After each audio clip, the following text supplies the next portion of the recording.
नमस्कार. आज आपण सुरू करणार आहेत विज्ञान आणि तंत्रज्ञान भाग 2. यामध्ये सुरुवातीला आपण कृतीपत्रिकेचा आराखडा आणि पाठ्यपुस्तकातील अभ्यासक्रम याबद्दलची माहिती थोडक्यात घेणार आहोत.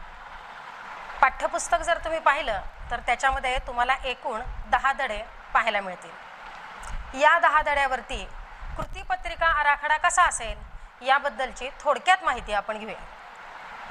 तुमचे एकूण गुणांची 40 गुणांची प्रश्नपत्रिका या ठिकाणी असणार आहे. या 40 गुणांमध्ये 4 प्रश्न तुम्हाला दिसून येतील. यामध्ये पहिला प्रश्न की जो प्रश्न पहिला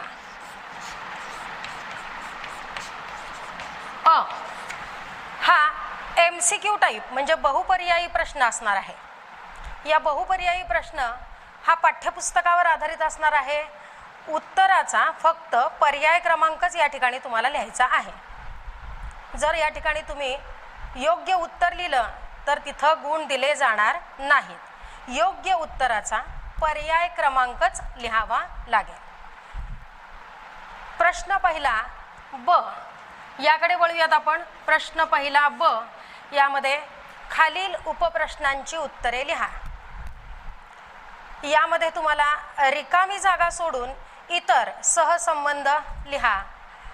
गटात न बसणारा शब्द ओळखा. चूक बरोबर ते लिहा. वाक्य पूर्ण करा. याचबरोबर जोड्या लावा. नेम द फॉलोइंग नावे लिहा. असे गुणधर्म लिहा. वैशिष्ट्य लिहा. एखादं रासायनिक समीकरण पूर्ण करा. असे 1-1 मार्काचे पाठ्यपुस्तकावरील प्रश्न असणार आहे. पहिला प्रश्न अ आणि ब हा एकूण 5-5 गुणांचा म्हणजे एकूण 10 गुणांचा झाला. आता प्रश्न दुसरा यामध्ये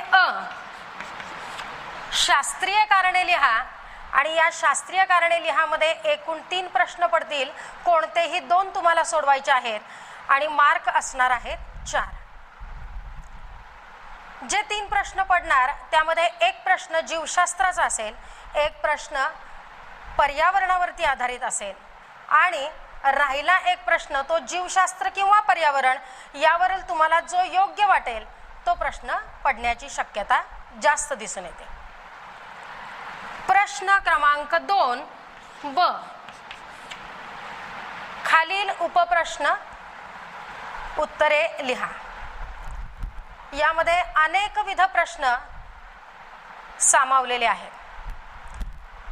आता यामध्ये काय असेल, चार्ट पूर्ण करा म्हणजे तक्ता पूर्ण करा. एखादी आकृती दिली असेल त्या आकृतीची नावे पूर्ण करा. काही नावं दिली असतील, नावावरून आकृती पूर्ण करा. आकृतीवरून काही प्रश्न दिले असतील, निरीक्षण करून त्या प्रश्नांची उत्तरे लिहा. यामध्ये फरक स्पष्ट करा. एखाद्या प्रश्नाचं उत्तर लिहा. टिपा लिहा. व्याख्या लिहा. आकृती काढा, तिला नावे द्या. अशा प्रकारचे प्रश्न असतील. हे सर्व प्रश्न पाठ्यपुस्तकावरती आधारितच असणार आहे. प्रश्न दुसरा ब मध्ये खालील उपप्रश्न सोडवा. यामध्ये व्याख्या लिहा. त्याचबरोबर आकृती काढा, नावे द्या. त्याचबरोबर आकृतीवरून प्रश्नांची उत्तरे पूर्ण करा. आणखी आकृती दिली असेल तर त्याचं निरीक्षण करून प्रश्नांची उत्तरे लिहा. असे वेगवेगळे प्रश्न. फरक स्पष्ट करा. टिपा लिहा. असे वेगवेगळे प्रश्न याच्यामध्ये सामावलेले असतील. प्रश्न दुसरा ब हा एकूण 6 गुणांचा. त्यापैकी कोणतेही 3 प्रश्न तुम्हाला सोडवायचे आहेत, पण प्रश्नपत्रिकेमध्ये एकूण तुम्हाला 5 प्रश्न पडतील. या 5 प्रश्नापैकी 2 जीवशास्त्र या विषयावर आधारित, 2 पर्यावरण या विषयावर आधारित असतील. हा झाला प्रश्न दुसरा. प्रश्न दुसरा अ आणि ब एकूण 10 गुणांचा. प्रश्न पहिला 10 गुणांचा, प्रश्न दुसरा 10 गुणांचा. आता आपण बोलूयात प्रश्न तिसरा. प्रश्न तिसरा हा एकूण 15 गुणांचा असेल. त्यापैकी तुम्हाला 8 प्रश्न दिले जातील. 5 प्रश्न तुम्हाला पूर्ण सोडवायचे आहेत. यामध्ये अशीच विविधता राहणार आहे की जेणेकरून प्रश्नांचं उत्तर विस्तृत स्वरूपात द्या, मोठी व्यवस्थित आकृतीसहित टीप पूर्ण करा, किंवा एखादा तक्ता पूर्ण करायचा असेल तर त्याचं विश्लेषण जास्त असेल. अशा वेगवेगळ्या पद्धतीचे वेगवेगळ्या धर्तीचे तुम्हाला यामध्ये प्रश्न सामावलेले दिसून येतील. हा जो 15 गुणांचा प्रश्न आहे, प्रश्न तिसरा, याच्यामध्ये पाठ्यपुस्तकामध्ये जिथे जिथे आकृती आहे आणि ती काढण्यास पटकन सोपी आहे अशा प्रश्नांचे जास्त तुम्हाला यामध्ये पडलेले दिसून येणार आहे. एकूण 8 प्रश्नांपैकी 4 प्रश्न जीवशास्त्रावर आधारित असतील आणि 4 प्रश्न पर्यावरणावरती आधारित असतील. हा झाला प्रश्न तिसरा. आणि आपण शेवटी जाणार आहोत प्रश्न चौथा. या प्रश्न चौथ्यामध्ये सुद्धा भरपूर विविधता आपल्याला पाहायला मिळेल. म्हणजे कसं, सविस्तर उत्तर लिहा, कोणताही एक गुण 5. यामध्ये तुम्हाला एखादा परिच्छेद पडू शकेल, परिच्छेदावरून तुम्हाला प्रश्न दिले जातील, उत्तरं तुम्हाला लिहावी लागतील, किंवा 5 प्रश्न असतील त्यांची 5 उत्तरं तुम्हाला लिहायची असतील, किंवा एखादी आकृती मोठी दिली असेल त्याच्यातली मेन 5 तुम्हाला नावं लिहावी लागतील. वेगवेगळ्या धर्तीवरती हा प्रश्न उलटसुलट पद्धतीने तुम्हाला विचारला जाईल. पण हा प्रश्न एक्सप्लेनेशन म्हणून सुद्धा येऊ शकतो. आकृतीही काढा, वैशिष्ट्येही लिहा, वर्किंग पण त्याचं लिहा, म्हणजे कार्यही लिहा. सर्व गोष्टीने संपूर्ण हा चौथा प्रश्न असणार आहे. यामध्ये 2 प्रश्न असतील, पैकी तुम्हाला फक्त एक लिहायचा आहे. आता आपण कृतीपत्रिकेचा जो आराखडा बघितला त्यामध्ये प्रश्न पहिला 10 गुणांचा, प्रश्न दुसरा 10 गुणांचा, प्रश्न तिसरा 15 गुणांचा आणि प्रश्न चौथा हा 5 गुणांचा. म्हणजे एकंदरीत आपली कृतीपत्रिका ही 40 गुणांची झालेली आहे. परंतु जर तुम्ही या कृतीपत्रिकेकडे जर बघितलं तर एकूण गुण 60 होत आहेत. म्हणजे तुम्हाला 10वीचा अभ्यासक्रम भाग 2चा शिकत असताना भरपूर वाव मार्क मिळवायला या ठिकाणी मिळतो आहे. आता ह्या प्रश्न क्रमांक 3 मध्ये तुम्हाला बऱ्याच वेळा असं दिसून येणार आहे की तुम्ही एखादा महत्त्वाचा शब्द लिहिला तरी तिथं तुम्हाला 1 मार्क मिळून जाणार आहे. तुम्ही महत्त्वाचे 3 गुणधर्म लिहिले तरी तुम्हाला तिथं 3 मार्क मिळून जाणार आहेत. प्रत्येक गुणधर्माला 1 मार्क या पद्धतीनं. अशा पद्धतीनं जर तुम्ही पाठ्यपुस्तकाचा सखोल अभ्यास केला तर या कृतीपत्रिकेच्या आराखड्यानुसार की जे सन 1920ला चालू झालेला आहे आणि याची मार्च 1920ला पहिली प्रश्नपत्रिका आपल्याला पाहायला मिळते, या पद्धतीनं तुम्हाला मार्क मिळवणं किंवा गुण घेणं अवघड नाही असं मला वाटतं. Today we start the lesson number 2, science and technology, part 1, the lesson number 2, life processes and living organism, part 1. In this topic there are main 4 points. See the 4 points: living organism and life processes, living organism and energy production, some nutrients and energy efficiency, cell division, a life process. In that we have to study the first point, living organism and life processes. Study the first point, living organism and life processes. Let us see living organism and life processes. In human body, various systems are continuously perform various functions.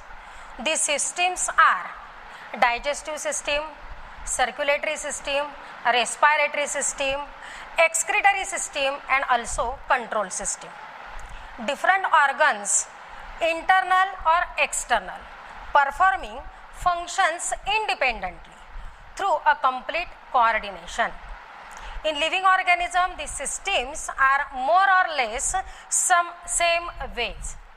In living organisms, those systems are more or less same way. Those are need to energy. Carbohydrates, proteins, fats are the main source of energy and it is produced or harvested by mitochondria present in each cell. Not only these contents are used but also oxygen is necessary for the production of energy.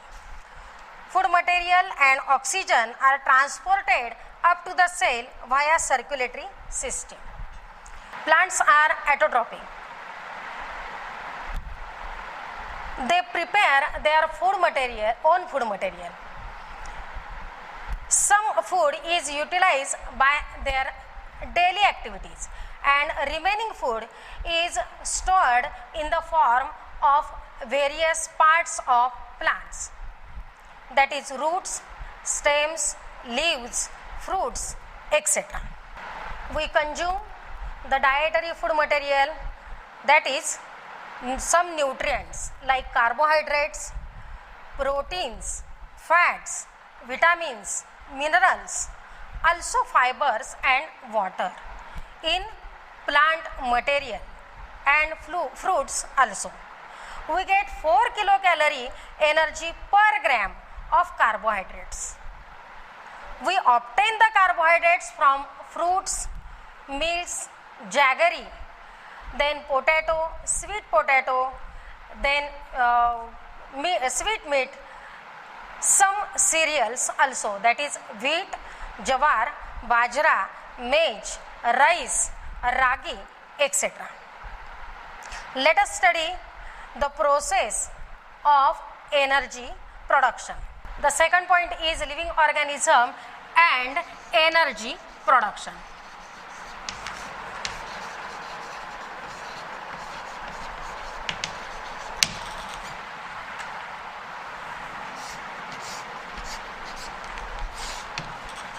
See the chart. First, in this second step, we see the living organism and energy production. Observe and label the diagram given beside. This is the question. The diagram is human respiratory system. In this human respiratory system, there are some fill in the boxes. This box, first box, the name is nose. Second one, name is mouth. The third arrow shows a larynx. Fourth arrow shows a bronchi. And next arrow shows a diaphragm.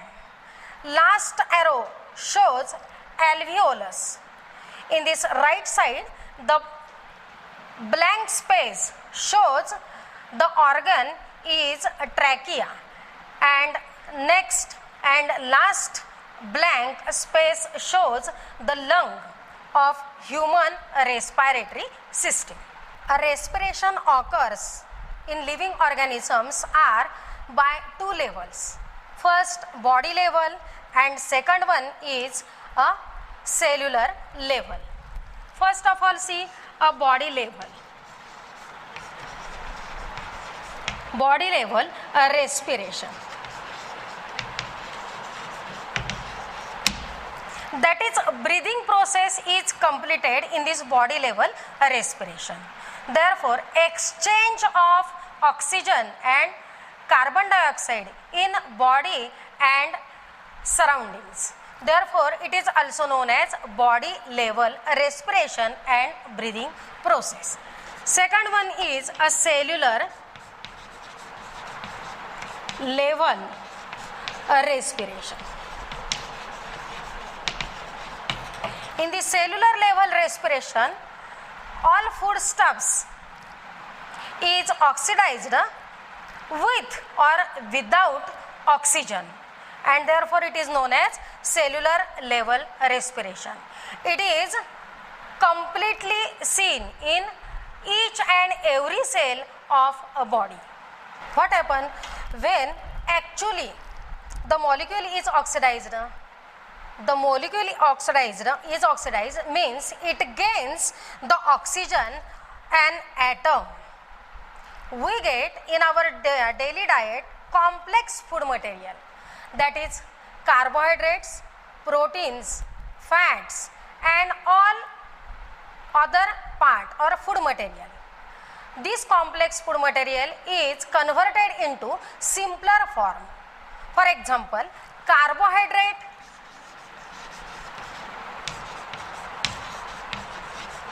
is converted into glucose. proteins converted into amino acid and fats converted into fatty acid.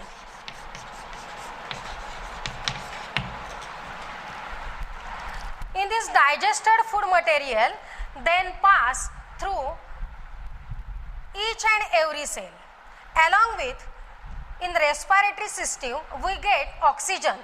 This oxygen and digestive part circulates in our body with each and every cell via blood. Let us see the part energy production by cellular level. In this cellular level, the energy production is by means of two methods. The first method is aerobic respiration and second method is anaerobic respiration. First of all, see the aerobic respiration. In this aerobic respiration, glucose is oxidized in 3 steps. First step is glycolysis. Second step is TCA cycle, that is tricarboxylic acid cycle, and third is a electron transfer chain reaction. In these three steps, aerobic respiration is completed. First of all, see the aerobic respiration. First step, glycolysis. Glycolysis means oxidation of a glucose. That is, in glycolysis process occurs in cytoplasm. A molecules of glucose is oxidized step by step and to form 2 molecules of each pyruvic acid, then ATP, that is adenosine triphosphate, also H2O and NADH2. In this glycolysis process, the formation of pyruvic acid is then converted into acetyl coenzyme. At that time, 2 molecules of CO2 and 2 molecules of NADH2 are released during this whole process. Next step is tricarboxylic acid cycle. In this tricarboxylic acid cycle is seen in mitochondria. This whole process occurs in mitochondria. This TCA cycle is also known as Krebs cycle. It is also known as citric acid cycle. Sir Hans Krebs is proposed or first invented this TCA cycle. Therefore, it is known as Krebs cycle. In this Krebs cycle or TCA cycle, it is only occurs in mitochondria. When acetyl coenzyme is enter into the mitochondria, acetyl part is completely oxidized in cyclical manner or cyclical process, and molecules of CO2, H2O, NADH2, FADH2 are derived. NADH2 and FADH2 are the coenzymes. NADH2 means nicotinamide adenine dinucleotide. FADH2 means flavin adenine dinucleotide. These are the coenzymes helps in energy production. Then third steps, electron transfer chain reaction. It is also found in mitochondria. See, the mitochondria is the powerhouse of cell because the energy is formed in these organelles of each and every cell. This mitochondria also known as a powerhouse of cell. It is energy rich mitochondria. See the structure of mitochondria. In this structure of mitochondria, see the first, it is a organelles of a cell, one of the organelles of each and every cell. It is also known as powerhouse of cell because in this mitochondria produce the energy in the form of ATP molecule. Here the structure of mitochondria, there is outer membrane. This is the outer membrane. Then inner membrane. The inner membrane shows a folded structure. In that, all over inner part shows a mitochondrial matrix. Also, pyruvic acid and fatty acid is converted into acetyl coenzyme. And this is the cycle of tricarboxylic acid. In this cycle, NADH2 and FADH2. Each molecule of NADH2 form 3 molecules of ATP and each molecule of FADH2 form or produce 2 molecules of ATP. Also, water molecule is formed in this process. This is the aerobic respiration process. These 3 steps shows complete aerobic respiration. In that, aerobic respiration is found in the cell and it is complete the production of ATP molecule, water molecule and carbon dioxide. ATP molecule, that is adenosine triphosphate molecule. It is also known as energy rich compound. See here, ATP, energy currency. That is, it is a rich in energy compound. In that contains adenine, that is nitrogenous base, adenine, pentose sugar, ribose, and also 3 phosphates bond with more energy are attached. When we need energy, the bond will be break and ATP contains nitrogenous base, adenine. Next, pentose sugar, that is ribose, and 3 phosphate bond with more energy. When we need energy, the phosphate bond will be break and energy is released. Therefore, ATP is converted into ADP. Adenosine triphosphate is converted into adenosine diphosphate with breaking a single bond. In this aerobic respiration, glucose is oxidized completely to form ATP molecule, water molecule and carbon dioxide also. If there is insufficient amount of carbohydrates in our body, then proteins and lipids are also produce energy. Proteins converted into amino acid and fats or lipids converted into fatty acids. That is, complex food material is converted into first simpler form. The simpler form is the fatty acid and amino acid. This amino acid and fatty acid then converted into pyruvic acid. This pyruvic acid then converted into acetyl coenzyme. And this acetyl coenzyme is oxidized completely to produce energy. See the process of aerobic respiration in living organism with the help of a chart.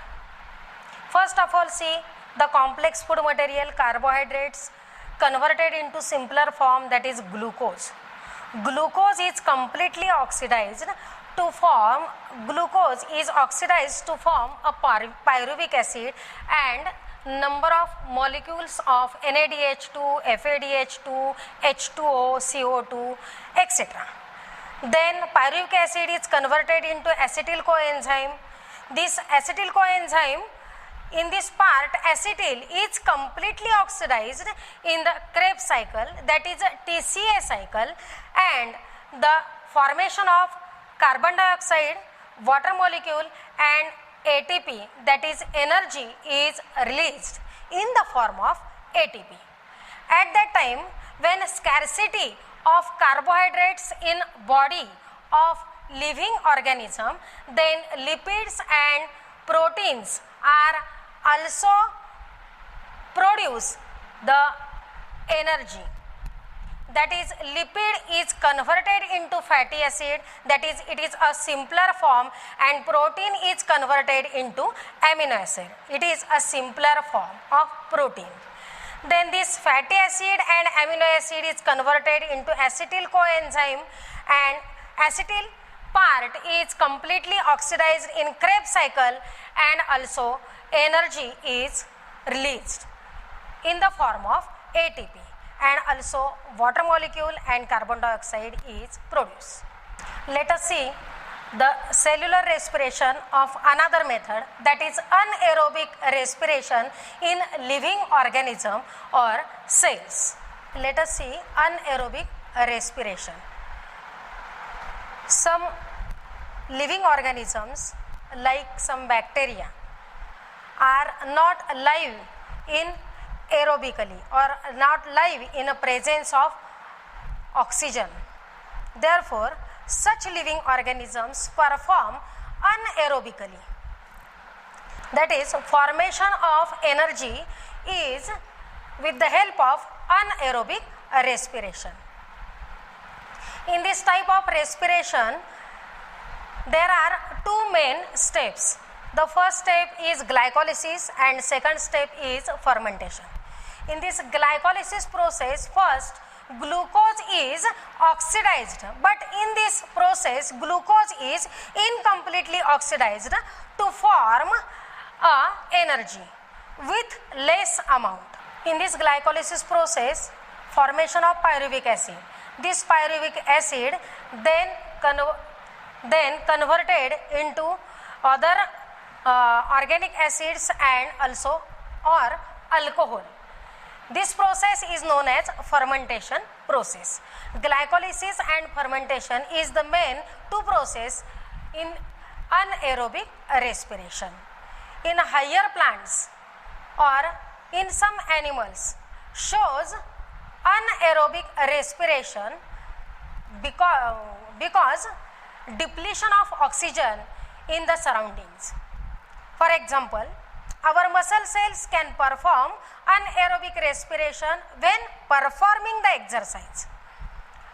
That is, less amount of energy is produced in our body and lactic acid is accumulated. Therefore, we feel tired.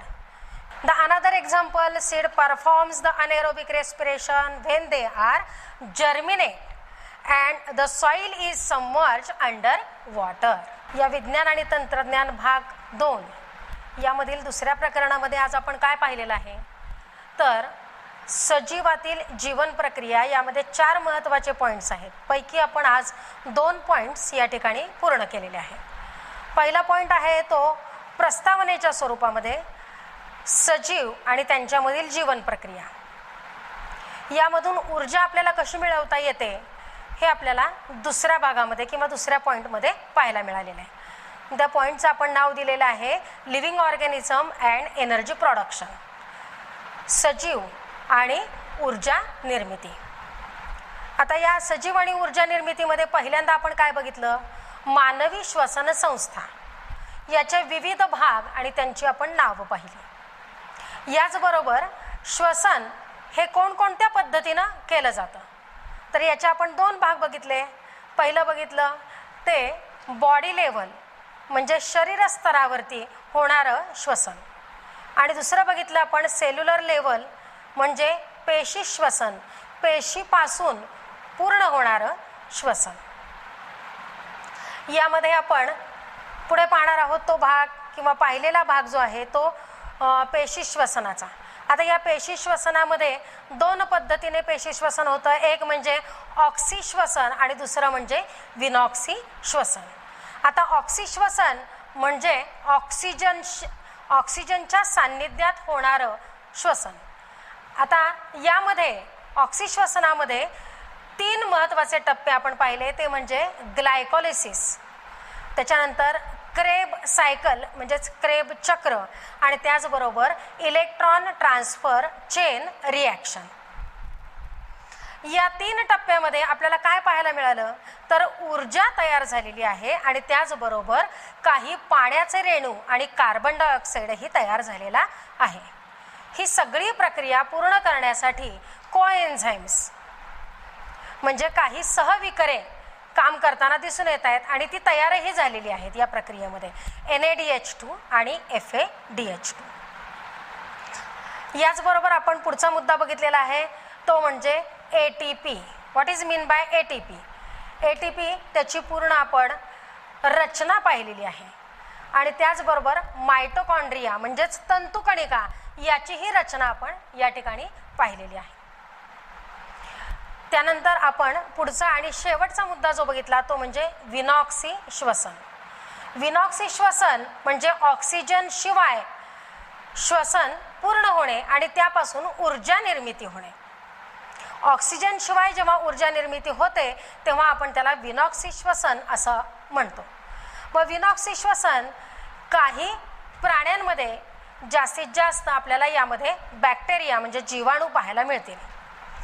बऱ्याच वेळा काही उच्चस्तरीय वनस्पती असतील काही प्राणी असतील यांच्यामध्येही जर ऑक्सिजनचा पुरवठा पर्यावरणामध्ये कमी पडला तर त्यावेळेला विनॉक्सी श्वसनाद्वारे ऊर्जा निर्मिती केली जाते.